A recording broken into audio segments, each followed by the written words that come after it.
Okay, Assalamualaikum warahmatullahi wabarakatuh. First, we go to the background of China. China became a country after the Chinese Communist leader Mao Zedong declared the creation of People's Republic of China. Uh, this announcement was held in 1 October 1949, which ended the costly full-scale civil war between Chinese Communist Party and the Nationalist Party or Kuomintang. China as a country has an area of 9,598,094 kilometers square.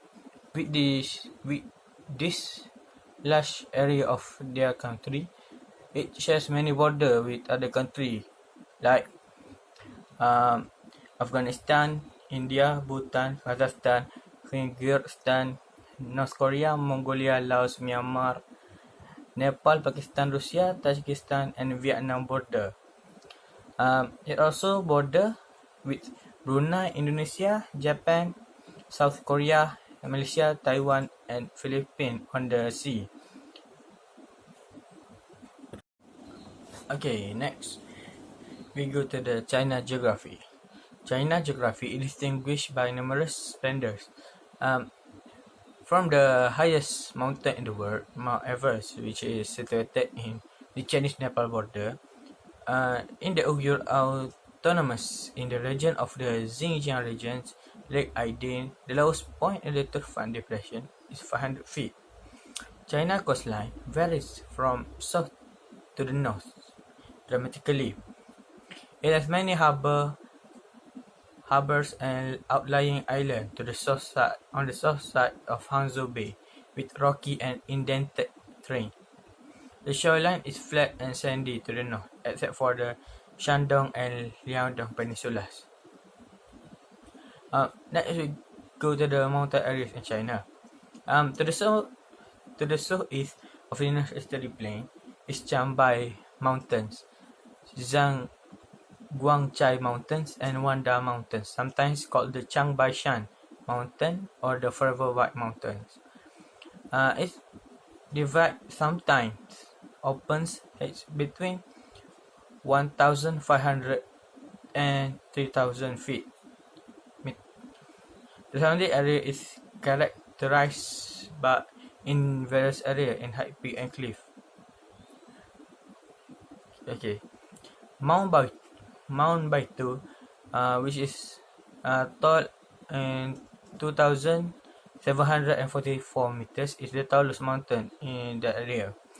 And it has a beautiful crater lake at its snow-covered pinnacle. The region is source of very precious furs and well-known medical plant. One of the biggest forests in China, cultivation is typically limited to flow in the valley. Next, we go to the plain area in China. The plain in the North China is analogous to the plain in the Northeast region. However, most of it is below 160 meters in height, and the strata of the quatermally attain a diameter between 2,500 to 3,000 feet, which formed by huge sedimentary deposit brought down the low plateau by the Huanghe and Huai River. River canal is higher than the surrounding topography are responsible for local water diffusion, where lakes and marshes are depressions between the canals. The channels in very low and flat area in the underground water tables is often range from 5 to 6.5 feet and produce wetland from the meadows and at curtain points led to salty soils. The northern China plain is long-settled, densely populated area, has China biggest amount of farmland. Okay. Okay, next we go to the Loess Plateau. Okay. This huge plateau have some of area at 154,000 miles square or 500,000 kilometers square, formed a unique region of loess-clad hill and barren mountains between the North China Plain and the desert of the west. In the north of the Great Wall of China form the boundary by the southern limit in the Qin Mountain in Shanxi province.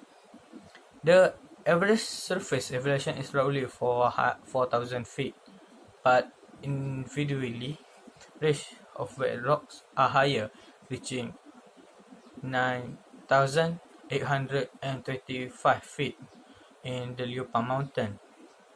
Most of the plateau is covered with loess of to thicknesses of 185 to 260 feet.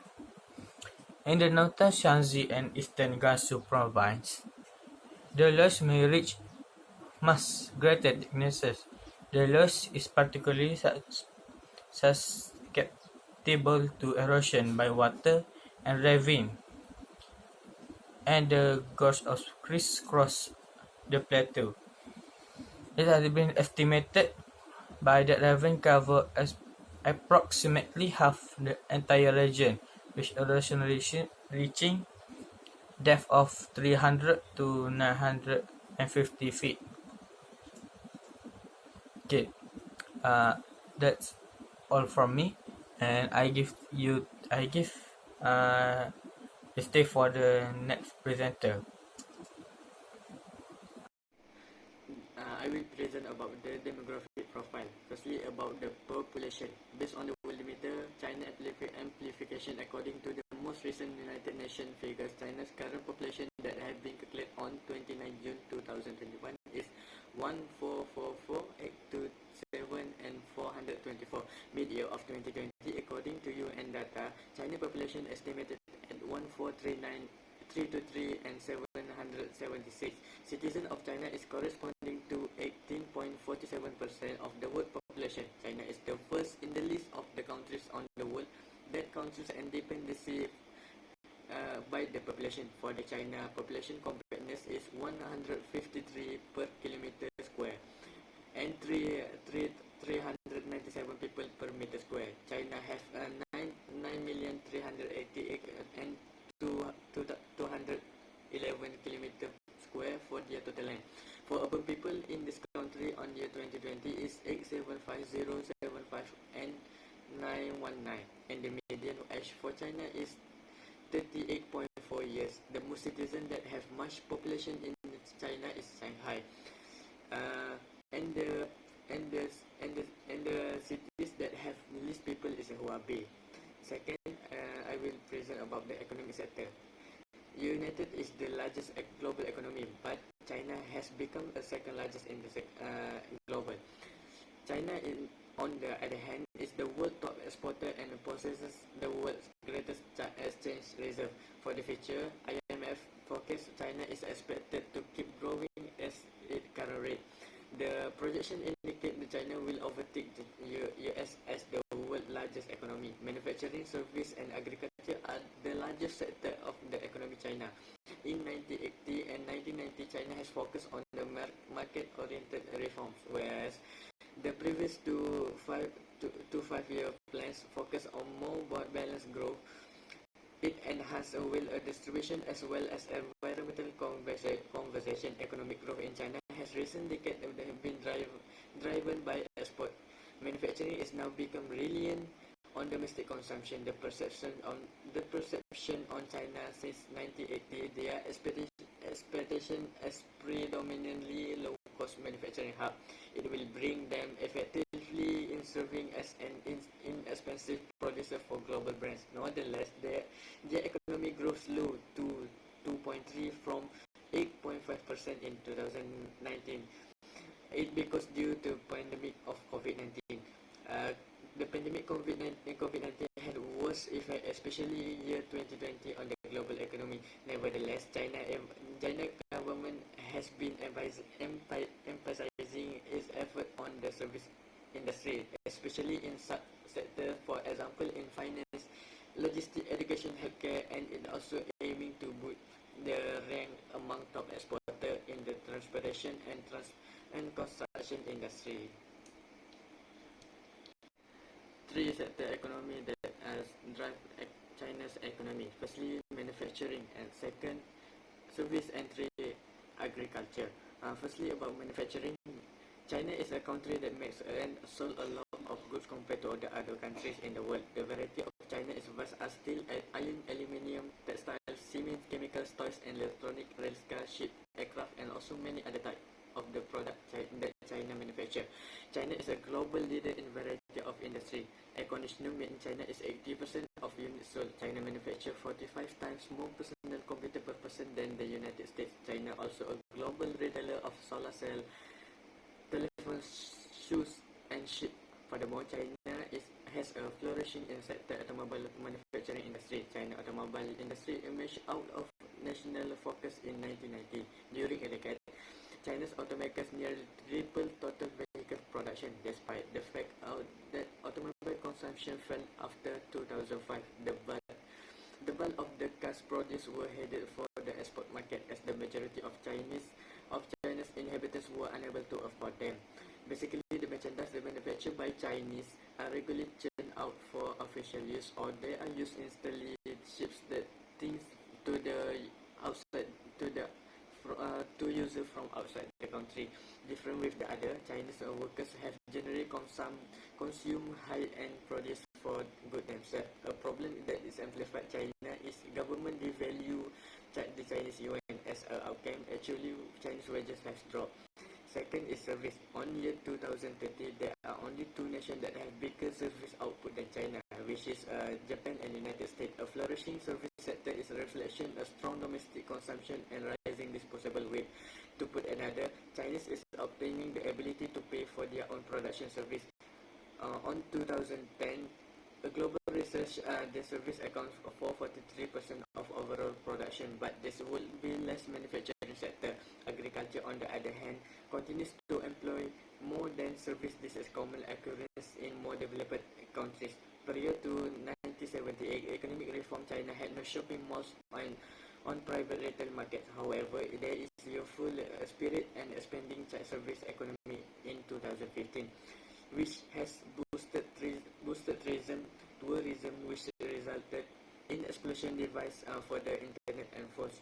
Microsoft and IBM, both international firms, have joined the Chinese service market. This thing can offer a wide range of moves, help to jump the telecommunication industry in China.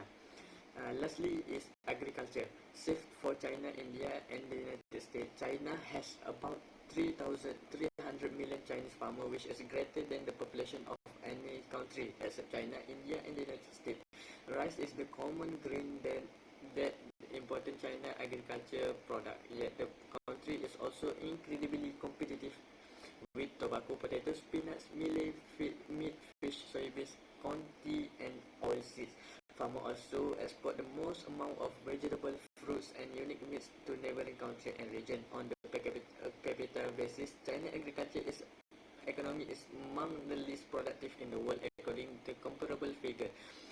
Other restrictions include that China farmers are not permitted to buy or mortgage their farm. They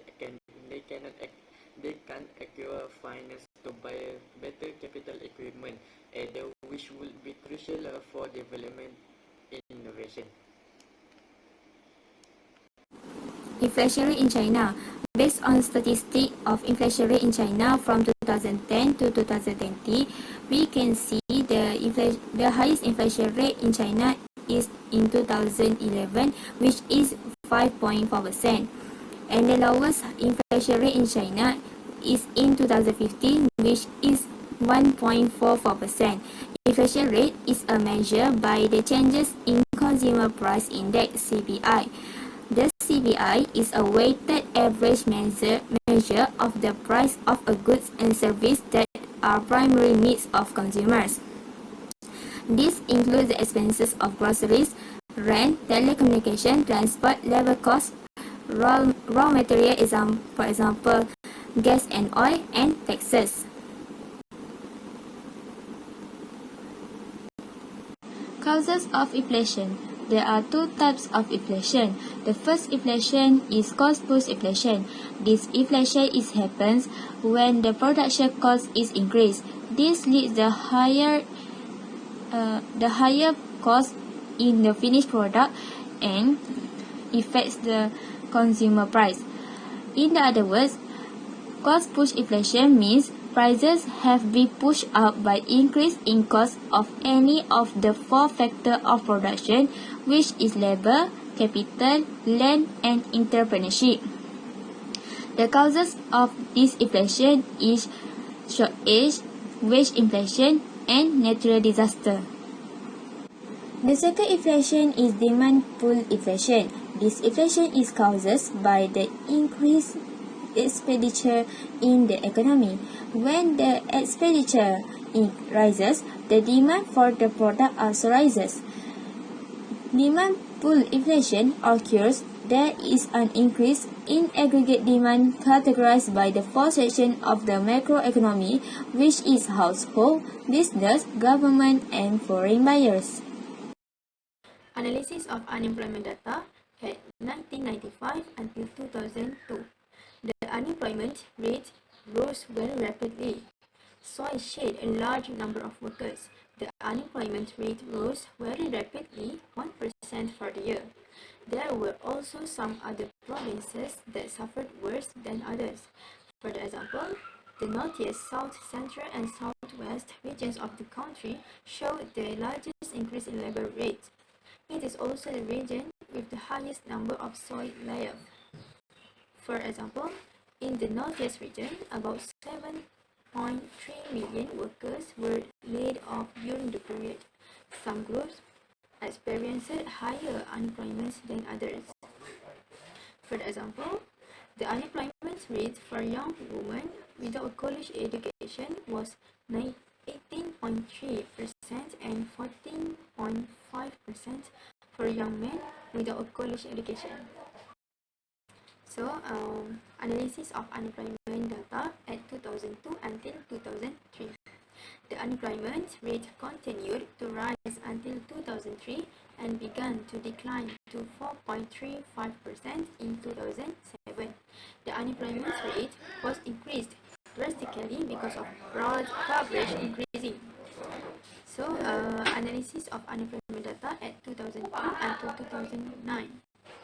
China's unemployment rate stabilized at around 74% in the period 2002 to 2009, as young people felt hit by layoffs in the period 1995 to 2002. The average was still 10.9%, while only 4.2% for the official average. So we continue analysis of unemployment data at 2008. Rate of unemployment is 4.59%, was increased 0.08% from the last year. In the fourth quarter of 2008, the coastal region, especially in the Pearl River Delta, were closed, and the number of orders filled dropped sharply by many export-oriented companies, millions of migrant workers losing their jobs. This condition caused postponement in hiring, then affected new graduates in searching jobs. The closing of factories caused the owners' factories fled without paying their labor that required wage arrears or compensation. Then, analysis of unemployment data at 2008 until 2009. In September 2008 to June 2009, around 600,000 employees were registered, and this showed a modest increase. A total of 9.15 million people were unemployed. Public policy in China. Fiscal and monetary policy are the two forms of public policy. The Chinese government are encountering more challenges in China economic development as evidenced by decreasing of government revenues in early 2002.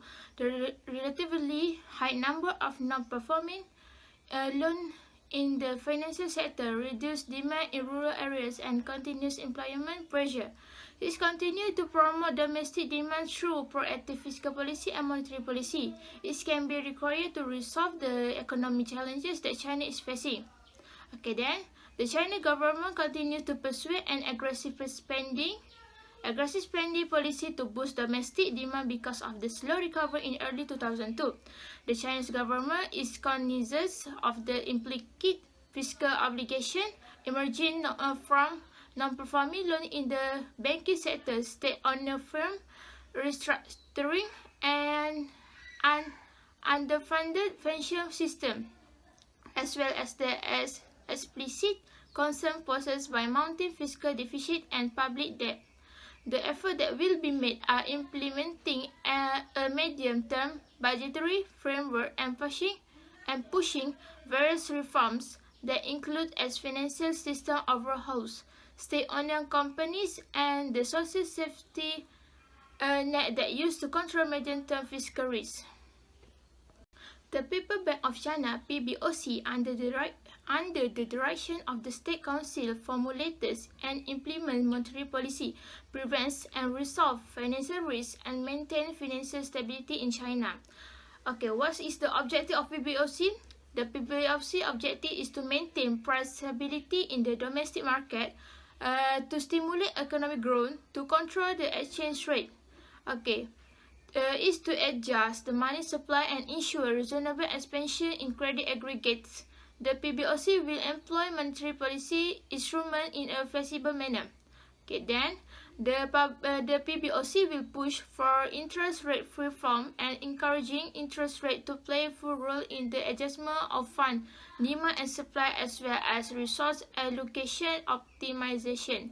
Okay, then the PBOC will enhance the incentive for commercial banks leaderships and corporate governance, as well as RMB exchange rate formation system (LY), maintaining the exchange rate stability. For the suitable policy or measures to control the problem of inflation and unemployment, China's used the policy, monetary and fiscal policy. Okay. Use monetary policy and fiscal policy to manage the unemployment problem in China. The Chinese government has always viewed job creation as a critical role for social and economic progress as a main macro control aims for controlling unemployment and creating work possibilities that includes in its economic and social development plan. It refers to the principle of increasing domestic demand, implements stable fiscal and monetary policies, keep the national economy growing steadily and fairly quickly, actively modify the economic structure, and boost the motive power of economic growth in the driving employment. The increase of economic service, catering, commercial and trade circulation, and tourism, it encourages for unemployment, the job possibilities in the industry.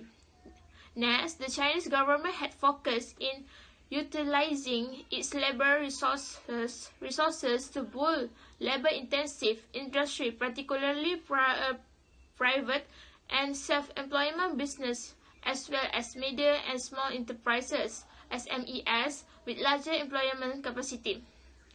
Okay. For the next is use taxation policy.